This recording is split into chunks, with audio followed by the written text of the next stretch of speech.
All right, me. It is the Sunday before Veterans Day, and I've just finished reading Tunnels by Roderick and Brian Williams. They're co-authors of this. I've not read many books that are co-authored that are fiction books. You know, certainly a lot of nonfiction books are co-authored, but the ones that I have read previously, what I've seen them tend to be is usually like 2 or 3 characters, and then we're constantly switching sides and switching styles based on whose perspective we're seeing. And this book, Tunnels, doesn't do that, which I found very, very interesting, that you would have co-authors, but then not, but have one continuous straight narrative and you know, way of thinking. If there's a difference between their writing styles, I didn't see it. So, you know, maybe, you know, it was like a constant talk about what's happening with the book, how do we move forward, how do we move forward, which is then how we get to co-authors. I don't know. But yeah, the book itself, as well as I, have an interesting history with this book. This is a 6-book series, and the reason I even own these books is because I would in late elementary school, early middle school, and you know, being a 11-12-year-old boy forced to go into the library with my family and just not wanting to do it, you know, just wanting to be doing, you know, anything else, I effectively picked out one of the books in the series. I think it might have been like the 3rd book, 2nd or 3rd book, whichever one I ended up just picking out. And I just picked it out, and I basically just stared at like the same 2 pages for, you know, like 2 hours, while my mom and my sibling were out, you know, actually looking at books and whatnot. So that happens, and then Christmas comes a month later, and my sibling has gotten me the 3rd book in the series.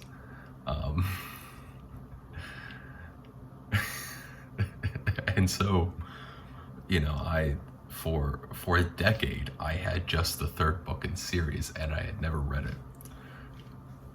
Partly because they are larger books. I mean, this one was $450, and looking at them, they're all at least 400 pages, and I as a young child, and even, you know, growing up, I have the 3rd book in the series. I still need to go find the first 2 and then find the rest of the series. And eventually I did that, right? But I mean, that's how I came to own this book, which is a wild thing, that I've now owned a book for a decade, more than a decade, and I'm just now reading it, and I haven't even read it yet. So that's that. That's my story with the book. The book itself has an interesting story, because it's co-written and was initially an independent publishing. This is all off of memory from a number of years ago, or like last year when I ended up buying all the books. The initial book of Tunnels was published as independently published under a different name. I don't remember what the name is, but it was just intended to be a standalone book. And I believe Roderick ended up selling his house to pay for the publishing, and to have like 2,000 books published, or yeah, printed. So that happens. It then gets picked up. I mean, what year is this? Oh, This is 2008, maybe? Is that when this book is? Yes, 2008. So this is 2006, 2005 when this happens. It gains some traction and then gets picked up by some publisher. But the publisher that picks it up, this is the first major book that they picked up after they were the ones to publish Harry Potter. And so this book got touted for a little bit as the next Harry Potter and was kind of forced into being a series, even though the book was initially written as a standalone book. But because of, you know, the way the publishing ended up working and everything, they kind of pushed it to be a series. So they changed the ending. I've never read the original ending, but they changed the ending, and I feel like I have an idea of what changed, but moved it, changed it, so that they could continue the book as a series, which is really, really fascinating to me, that, you know, you have a book that is already published, and then a much larger publisher comes in and says, we like it, but we're going to make it a series, so change the ending, which is fascinating to me. So yeah, that's that. Now that we're 7 minutes into the book itself, the book itself is fine, right? It's I can see why it sold well. I mean, it's fun in certain ways, but you know, I think, you know, a couple reads ago, I talked about the insufferableness of Holden Caulfield and how it's just miserable to read him. Will Burroughs is somehow even more miserable to read, right? And part of it's just because, you know, he's a 14-year-old boy in London. So you've already got the London, the British sarcasm, and I want to say sardonic viewpoint, and I don't know if that's the right word to use.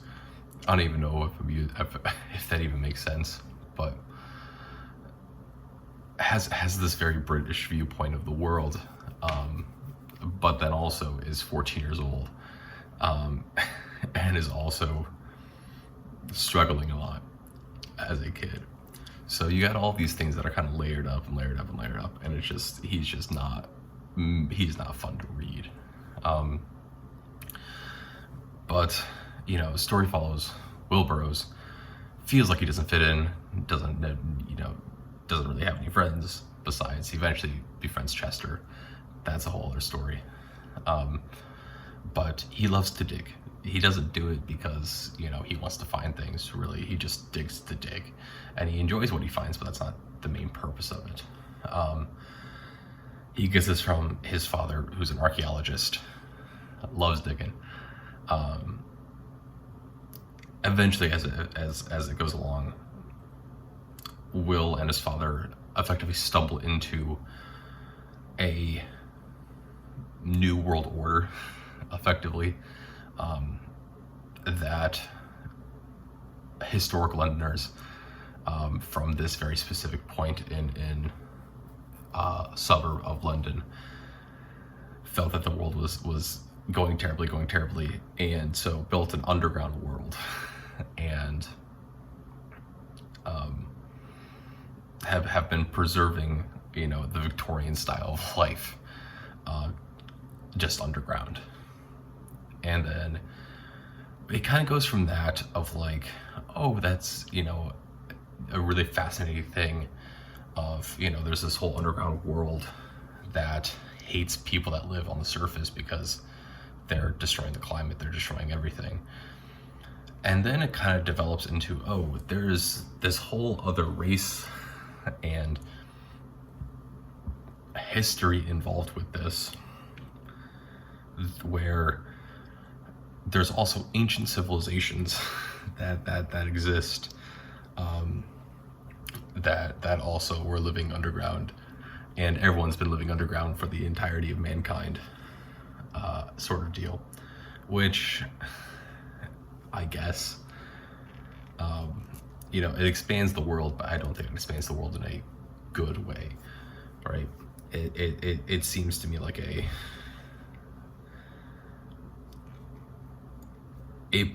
plot point that doesn't need to exist, right? So that's that. But then also you have Will and his struggle with family and his struggle with relationships and things. As it turns out, Will is actually from this underground city, and his real mother took him and escaped. So Will has been living as an adopted child his entire life without anyone ever telling him. But then also his sister is also from this underground world, but she's part of this higher race of people that are called the Sticks, which are effectively are effectively the Gestapo of the world. But then also she's 12, but then as I assume it's that she just looks really young and is actually much older. But like it's another one of these things if we're like, oh, that's an interesting thing, but if you think too hard about it, even for just a moment, you go, well, that doesn't make any sense, because you have Will's sister Rebecca. Her plot point is that she's part of the Sticks, the Gestapo of the underground, and has been keeping track of Will, because Will's supposed to be underground, as well as attempting to find Will's mother, the one that actively escaped, right? But then you have her as the sister of Will, and they're living together in the same household, and they get raised as brother and sister. So then, is this a Will's mom was just also just like gave up this kid, but then also there was this other kid that also came in. Did they get put up for adoption and they happen to get adopted by the same family? I don't know, right? I really don't know. It is a plot point that does not make a lot of sense. Along with that, right, you have, Will's adoptive parents who are both just absent. However, Will is completely obsessed with finding his dad. That's a whole other issue, right? You have Will's dad, who is objectively a terrible father in every sense of the word. But they have a connection point of where they both love archaeology. And so I guess because of that, Will is incessant on going and finding his dad, who also went to this underground world, which, is what it is. Mom's out of the picture. Mom is in a psychiatric ward. So who knows? But yeah, right. It's a fun little adventure. I'm curious to see how they continue on with this, because you're looking at a book that has been turned into a series that is then also, right, you're building lore just to build a series, in my opinion, which is a little bit of a struggle, but we'll get there. Yeah. It's pretty standard, chosen one type book. Nothing really interesting in terms of that for the plot, and who our characters are. We'll see if I end up liking Will a little bit more at the end here, as we continue on with these books.